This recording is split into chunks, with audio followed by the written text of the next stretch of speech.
Hello everyone, welcome to Quantifiers.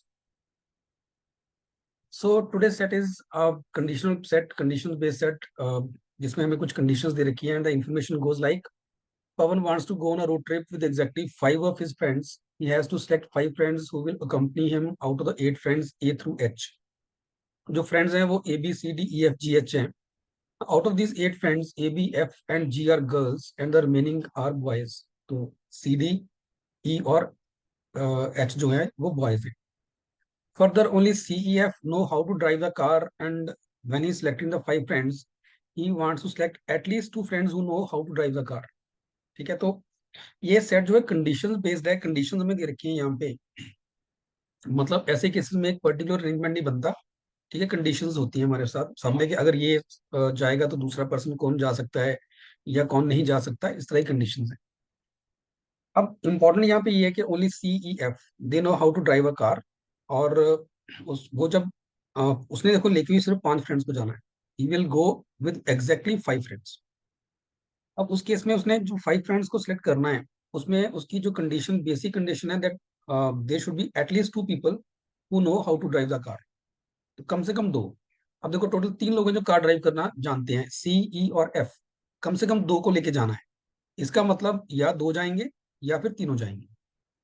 CEF में से या तो 2 जाएंगे, कोई 2, या फिर तीनों जा सकते हैं. क्योंकि एटलीस्ट बोला है, एग्जैक्टली 2 नहीं बोला, ध्यान रखना. अब कंडीशंस क्या है इनके ऊपर थोड़ा सा अगर ध्यान दें, तो पहली कंडीशन कह रही है if A is selected E can not be selected. इसका मतलब ये है कि अगर ए सिलेक्ट हो गया तो ई नहीं होगा. राइट. तो इसका मतलब ये भी है कि अगर ई सिलेक्ट हो गया तो फिर ए नहीं होगा, क्योंकि अगर ए हुआ तो फिर ई नहीं होगा. ठीक है ना, इसका मतलब अब ऐसा जरूरी नहीं है कि ए और ई में से कोई एक सिलेक्ट जरूर होगा, ऐसा कोई कंडीशन जरूरी नहीं है. लेकिन इतना जरूर है कि अगर ए सिलेक्ट हो गया फिर ई नहीं हो सकता, या फिर अगर ई हो गया तो फिर ए नहीं हो सकता, क्योंकि अगर ए होता तो फिर ई नहीं होता.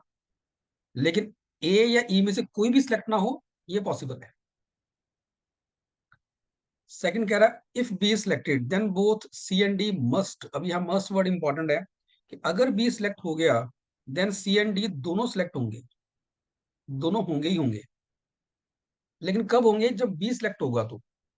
Now it does not mean the reverse, कि अगर सी और डी सिलेक्ट हो गए तो फिर बी भी होगा, जरूरी नहीं है. ये ध्यान रखना. अगर बी सिलेक्ट हो रहा है तो सी और डी जरूर होंगे.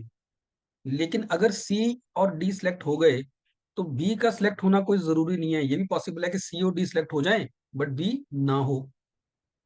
ठीक है, पर इतना जरूर है कि अगर सी और डी सिलेक्ट नहीं हुए तो फिर बी नहीं होगा. ठीक है, अगर सी और डी दोनों सिलेक्ट नहीं हुए तो फिर बी नहीं होगा, क्योंकि अगर बी होता तो सी और डी भी होते. Now third says G cannot be selected unless F is selected. इसका मतलब है कि G select तभी होगा only if F is selected. कि G तभी select होगा अगर F select हुआ है.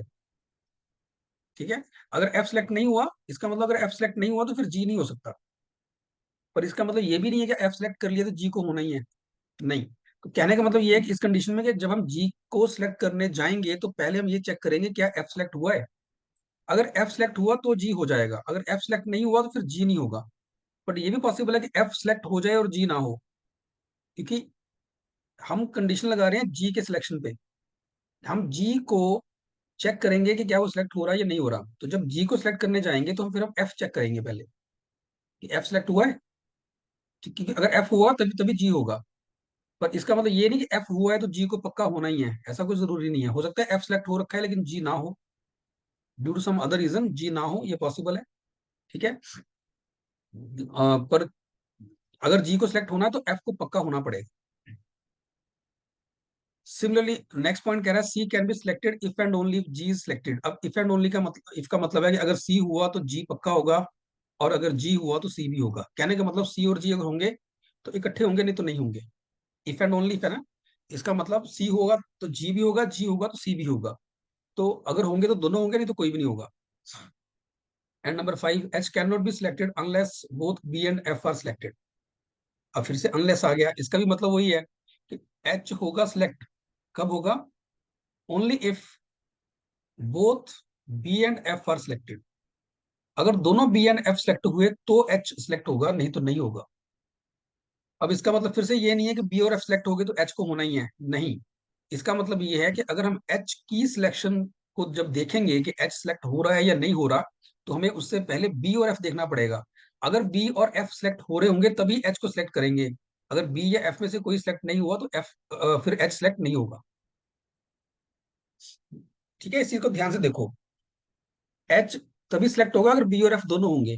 मतलब अगर बी और एफ सिलेक्ट हो रहे हैं तब हम देखेंगे कि एच सिलेक्ट होगा कि नहीं होगा, है ना। तब कहने का मतलब ये जरूरी नहीं है कि अगर बी और एफ सिलेक्ट हो गए तो एच को पक्का होना है, नो, ये नहीं लिखा। जैसे यहाँ लिखा है कि अगर बी सिलेक्ट हो गया तो सी और डी पक्का सिलेक्ट होंगे। ठीक है, इस केस में ऐसा नहीं है कि बी और एफ सिलेक्ट हो गए तो एच का पक्का होना है, नहीं। पर इतना जरूर है कि एच तभी सिलेक्ट होगा जब हम किसी भी केस के अंदर अगर एच को सिलेक्ट करने जाएंगे तो वो तभी होगा अगर बी या एफ सिलेक्ट हो चुके होंगे।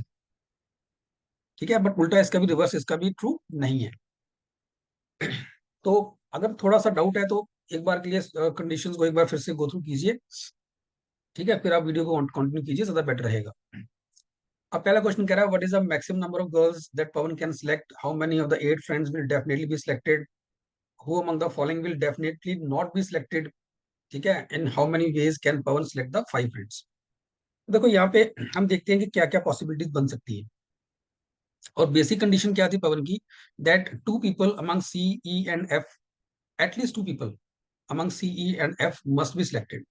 तो एटलीस्ट टू का मतलब या तो दो होंगे या तीन होंगे। तो हम सारे केस बना के देखते हैं। तो दो मतलब पहले मान लीजिए कि सी और ई हो रहे हैं, एफ नहीं हो रहा। लेट्स से तो पहला केस कि सी हो रहा है सिलेक्ट, ई हो रहा है सिलेक्ट, और ई हो रहा है और एफ नहीं हो रहा। पहला ये केस लेके चलते हैं। ठीक है, क्योंकि देखो मुझे ये देखना है कि सी ई एफ में से कम दो होने चाहिए।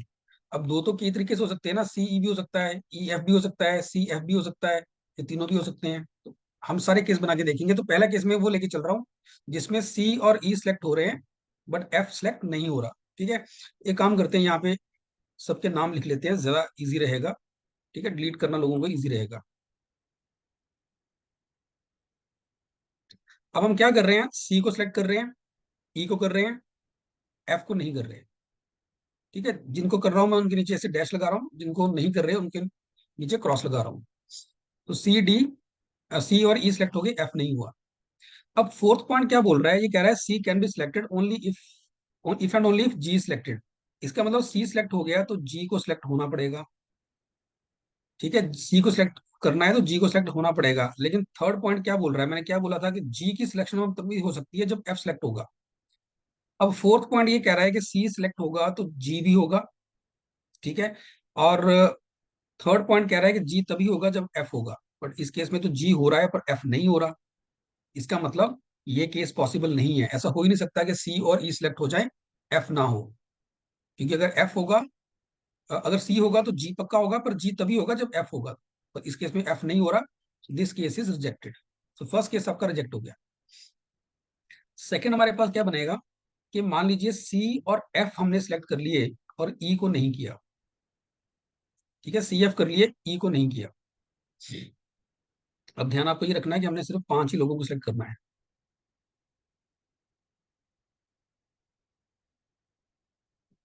हाँ जी, अब हमने सी को किया, एफ को किया, ई को नहीं किया। ठीक है जी, अब इसके बाद अगेन अगर सी हुआ है तो जी पक्का होगा, और जी तभी होगा जब एफ होगा। तो ये बन गया। अब 3 लोग मेरे पास यहाँ पे आ गए, कौन कौन से आ गए, सी एफ और जी। एक आ गया सी, एक एफ और एक जी। अब जो फोर्थ पर्सन है वो ए भी हो सकता है, बी भी हो सकता है, डी भी हो सकता है, एच भी हो सकता है। पांचवा पर्सन भी इन्हीं में से कोई एक होगा। हमने अभी तक सिर्फ ई को रिजेक्ट करा है। अब मान लीजिए पांचवा पर्सन ए है, सॉरी फोर्थ पर्सन ए है। ठीक है, फोर्थ ए आ गया। तो पांचवा पर्सन अब बी, डी, एच में से कोई भी हो सकता है। ठीक है, पर दिक्कत ये है कि यहाँ पे मैं बी को नहीं ले सकता। रीजन बीइंग, अगर आप बी को रखते हो तो बी और सी दोनों सिलेक्ट हो गए, और अगर बी सिलेक्ट होता है तो सी और डी दोनों सिलेक्ट होंगे। अब सी तो हो गया, अब बी के साथ मुझे फिर डी को भी लेना पड़ेगा, विच इज नॉट पॉसिबल। ये लोग 6 हो जाएंगे यहाँ पे। ठीक है, तो जब ए आ रहा है तो फिर बी नहीं आ सकता इस केस में। तो बी बाहर हो जाएगा इस केस में। अभी क्यों बाहर होगा, क्योंकि मैं ए को रख रहा हूँ। ठीक है, इन दोनों में से मैंने ए को सिलेक्ट करा है अभी, तो इसलिए बी नहीं आ सकता, क्योंकि बी आएगा फिर डी भी आ जाएगा, 6 लोग हो जाएंगे। राइट जी। अब पांचवा बंदा जो है, फिर अब देखो बी आया नहीं, अगर बी नहीं आया तो फिर एच भी नहीं आएगा, बिकॉज एच तभी आता है अगर बी और एफ दोनों होते। बट एफ तो आ गया, बी नहीं आया, तो एच भी नहीं होगा इस केस में अब। तो बचा कौन फिर, डी। तो डी आ सकता है, so this is one possibility. और इसके बाद फिर से वापस आओ, सी एफ जी हमने रख लिए, सी एफ और जी रख लिए। फिर हमने पहले ए और बी में से ए को चूज किया था, जिसकी वजह से बी रिजेक्ट हो गया था। अब हम बी को चूज कर लेते हैं। लेट से बी चूज किया। अब अगर बी आ गया तो सी और डी दोनों आएंगे, डी भी आ जाएगा। ठीक है जी, डी भी आ जाएगा, तो ये भी पॉसिबल है। अब तीसरा केस क्या हो सकता है कि सी एफ जी आपने चूज कर लिए, फिर फोर्थ पर्सन डी भी हो सकता है। अब फोर्थ अगर डी होगा तो डी के साथ या तो ए आएगा जो यहाँ पे हो चुका है, या फिर डी के साथ बी आएगा जो यहाँ पे हो चुका है, तो ये केस हम ऑलरेडी चेक कर चुके हैं, तो जरूरत नहीं है। ई वैसे बाहर है। ठीक है। और अगर फोर्थ पर्सन एच होता है तो एच तभी आएगा अगर बी और एफ दोनों आ रहे हैं। एफ तो आ गया, बी नहीं आया अभी तक। ठीक है। अब बी क्यों नहीं आएगा, क्योंकि अगर आपने बी को रखा तो फिर बी आएगा तो सी भी आएगा तो डी भी आएगा, क्योंकि अगर आपने एच के साथ बी को रख लिया यहाँ पे, तो जब बी सिलेक्ट होता है तो सी और डी दोनों होंगे, फिर इस केस में डी को भी आना पड़ेगा, तो 6 लोग हो जाएंगे। This is again not possible. इसका मतलब अगर सेकंड केस में लेके चलूं तो सिर्फ यही दो केसेस पॉसिबल बनते हैं, सी एफ जी ए डी या C F G B D. मैं come to the third case. Third में देखो, सी ई हो गया, सी एफ हो गया, ई एफ आ जाएगा। कि अगर ई और एफ सिलेक्ट हो रहे हैं तो सी नहीं हो रहा। अगेन इस केस में भी ये सबके नाम लिख लो, A B C D E F G and H.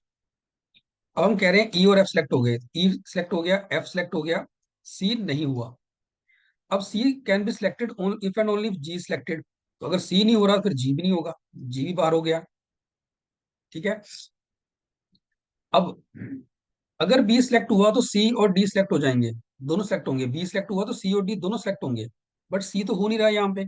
इसका मतलब बी को भी नहीं कर सकते, क्योंकि अगर आपने बी को सिलेक्ट करा तो फिर सी को सिलेक्ट होना पड़ेगा, बट हम पहले कह रहे हैं कि सी इज नॉट सिलेक्टेड। इसका मतलब अगर बी सिलेक्ट हुआ तो सी को होना पड़ेगा, क्योंकि सी नहीं हो रहा तो बी भी नहीं होगा। ठीक है, बी भी नहीं होगा इस केस में। ठीक है जी। अब उसके बाद, अब क्योंकि हम ई को सिलेक्ट कर चुके हैं, ए भी नहीं होगा ना। ए अगर सिलेक्ट होगा तो ई नहीं होगा, बट यहाँ पे ई सिलेक्ट हो रहा है तो ए नहीं होगा। राइट। तो यहाँ पे देखा जाए तो, अच्छा एक और चीज आएगी इसके बाद, एच तभी सिलेक्ट होना है जब बी और एफ दोनों होंगे। अब बी नहीं हो रहा तो फिर एच भी नहीं होगा। अब ध्यान रखो, बी क्यों नहीं हो रहा, क्योंकि सी नहीं हो रहा। ठीक है, कि अगर बी होता तो सी को सिलेक्ट होना पड़ता, बट हम कह रहे हैं कि सी सिलेक्ट नहीं हो रहा यहाँ पे, तो बी भी नहीं होगा। सो बी नहीं होगा तो फिर एच भी नहीं होगा, फिर हुआ कौन, सिर्फ डी ई एफ तीनों बचे। ठीक है, इस केस में 5 लोग आ ही नहीं सकते, so this case is again rejected. अब फोर्थ केस ये होगा कि तीनों सेलेक्ट हो जाएंगे, क्योंकि हमें बोला गया है that he want to select at least 2 people who know how to drive the car. At least two का मतलब तीनों भी हो सकते हैं। तो सी भी सिलेक्ट हो गया, ई भी हो गया और एफ भी हो गया। सी भी हो गया, ई भी हो गया और एफ भी हो गया, तीनों सेलेक्ट हो गए। तो फिर से यहाँ लिखो,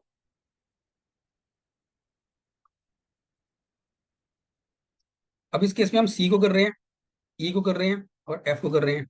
अब सी होगा तो जी भी होगा, जी हो गया। ठीक है। अब ई हुआ है तो ए नहीं होगा, as per the point number 1, ए नहीं होगा।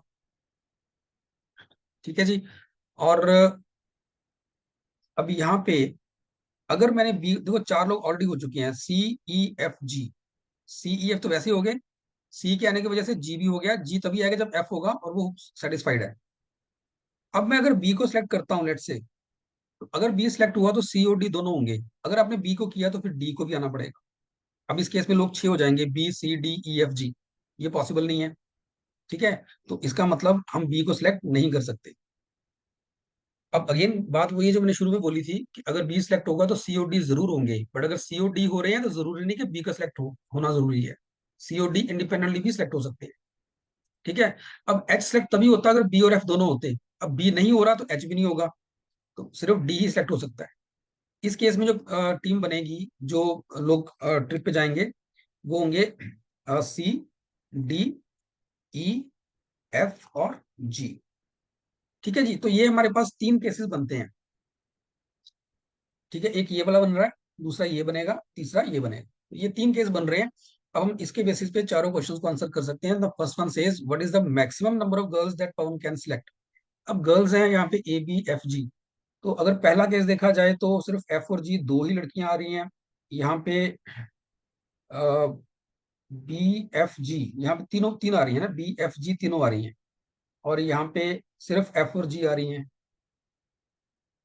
ठीक है, तो यहाँ यहाँ पे ए एफ जी, यहाँ पे तीन आ रही है, सब यहाँ पे तीन आ रही हैं, ए एफ एंड जी, ये these are girls. A F G, तो ए एफ जी तीनों आ रही है, यहाँ तीन आएंगी, बी एफ जी भी तीनों आएंगी। और इस केस में देखा जाए तो सिर्फ एफ और जी आ रहा है, तो यहाँ पे दो आएंगी। ठीक है, अब क्वेश्चन कह रहा है मैक्सिमम कितनी गर्ल्स सेलेक्ट कर सकता है, so maximum he can select three girls. चाहे पहले जो पहले केस में बन रहा है। ठीक है,